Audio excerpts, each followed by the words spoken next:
Wagle live news YouTube ચેનલને subscribe. સમાચાર મેળવો.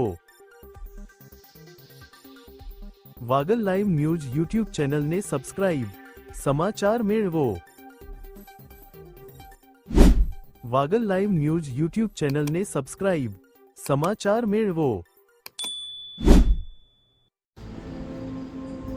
દિવાળી અને નવા વર્ષનો તહેવાર આવી રહ્યો છે અને લોકો રાપર એ તાલુકા મથક છે ત્યાં ખરીદી કરવા લોકો આવી રહ્યા છે. પણ આવતા તમામ લોકોનું એક વાત કહેવા ખાસ માંગીશ કે રાપરના વહીવટી તંત્રને તમારી કોઈ પણ પ્રકારની ચિંતા નથી.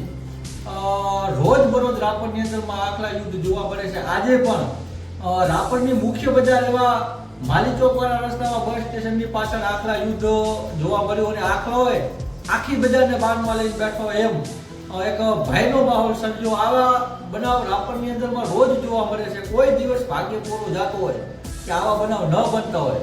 આ બાબતે વહીવટી તંત્ર કનેથી તો કોઈ અપેક્ષા રાખી શકાય નહીં, કારણ કે અમે ખુદ રાપર કોંગ્રેસ સમિતિ વતીથી દર્જનો આવેદનપત્રો, દર્જનો રજૂઆત અને એક વખત તો આખા શહેરીજનો ત્રસ્ત થઈને આખો ગામની મિટિંગ બોલાવી, મહાસભા બોલાવી અને રજૂઆત કરી હતી, પણ છતાં તંત્રના પેટનું પાણી હલતું નથી.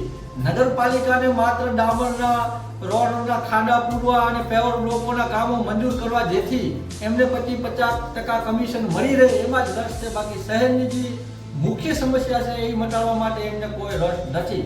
કારણ કે આ બાબતે જો દર્જનો આવેદનો પત્રો આપવા છતાં અને રાપર શહેરની અંદરમાં ભૂતકાળમાં અડધા ડઝન જેટલા લોકોના જીવ ગયા છે, છતાં પણ નગરપાલિકાને આ રખડતા જે નદીઓ છે એ કોઈ સમસ્યા નથી લાગતી.